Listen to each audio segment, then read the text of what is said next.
noore looduskaitse preemia laureaate, looduskaitse märgisaajaid ja meil on võimalus nüüd neid auhindu, neid märke üle anda ja ma palun siia lavale veel selleks ka appi Asta Tuusti, Keskkonnaministeeriumi keskkonnateadlikkuse nõuniku ja hakkame pihta. Mul on infot, et osa toredaid inimesi on siin koha peal, aga mõned saavad kindlasti kätte oma auhinna distantsilt.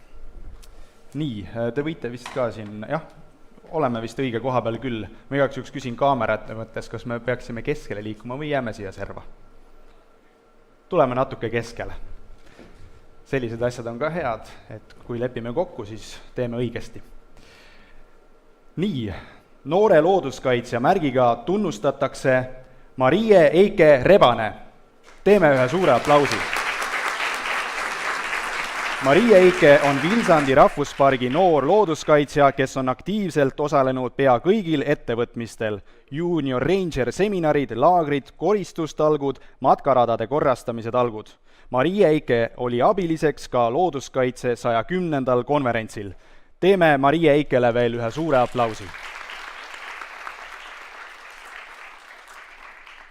Järgmine looduskaitsemärgi saaja on Artur Medri. Aplaus! Artur ei saa täna meiega siin koha peal olla, aga ma räägin ikkagi paar lauset temast. Artur on muide ka Vilsandi rahvuspargi noor looduskaitsja, kes on osalenud Keskkonnaameti kursustel juba mitu aastat. Ta on aktiivne nii rahvuspargis, koolis kui ka spordis. Artur, sinu märk on sinu poole õige varsti teel. Teeme veel ühe aplausi. Ja luureandmed ütlevad, et ka tema õde, lausa kaksikõde, Kirke Medri on meie järgmine tunnustuse pälvija. Teeme aplausi. Kirke on samuti Vilsandi rahvuspargi noor looduskaitsja, kes on osalenud Keskkonnaameti kursustel mitmeid aastaid. Ta on aktiivne nii rahvuspargis, koolis kui ka spordis ja etendustes etlemises. Kõik, millega Kirke tegeleb, tuleb tal hästi välja. Ma usun ja see tunnustus tõestab seda. Teeme aplausi veel kord Kirkele.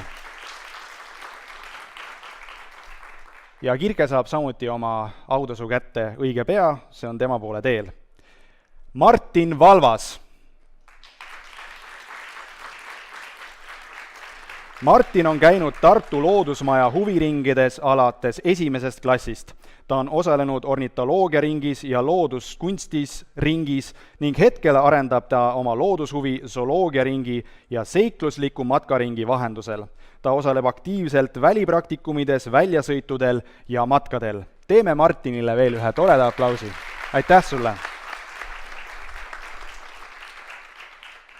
Järgmine noore looduskaitsja märgi saaja on Kennet Puiestee. Kennet on Vilsandi rahvuspargi noor looduskaitsja, kes on osalenud Keskkonnaameti kursustel samuti mitu aastat. Kennet Puiestee võitis oma uurimistööga vanad taluasemed, pärandkultuuri väärtused või ökolõksud. Võimalikud ökolõksud Vilsandi rahvuspargis ja selle lähiümbruses. Selle tööga pälvis ta vabariiklikul keskkonnauuringute konverentsil 1. koha ja õpilaste teadusfestivalil riikliku 1. preemia. Teeme Kennetile aplausi. Kennet pole täna siin meiega, aga oma auhinna saab ta kindlasti kätte. Kaia Solnik. Kaia, kas sa oled siin? Äkki ta on kuskil veel veeklaasi juures või joob hommikukohvi? No ilmselt siis Kaia pole siin, aga ma räägin Kaiast küll. Kaia on lõpetanud Tartu Ülikoolis bioloogia ja on olnud aktiivne Tartu üliõpilaste looduskaitseringis. Ta on tegev Tartu maheaias ja talle on südamelähedased toidu raiskamise vähendamisega seonduvad teemad ning ka globaalsed keskkonnaprobleemid.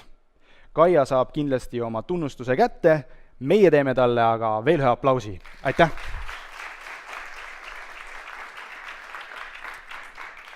Ja 7. ja viimane, ühtlasi noore looduskaitsemärgi omanik sellel aastal on Maarja Mets. Maarja on esinenud õpilaste teadusfestivalil, Tartu loodusmaja konverentsidel ja loodusteatris. Jätkates seiklusliku matkaringi seltskonnas võttis Maarja osa Läänemere veebiviktoriinist ning käis Läänemere alaseid teadmisi ammutamas ka purjeõpperetkel, seilamas seega. Teeme Maarjale ühe suure aplausi. Palju õnne veel kord kõikidele noore looduskaitsemärgi saajatele ja suur tänu ka meie abilistele, meie headele sõpradele.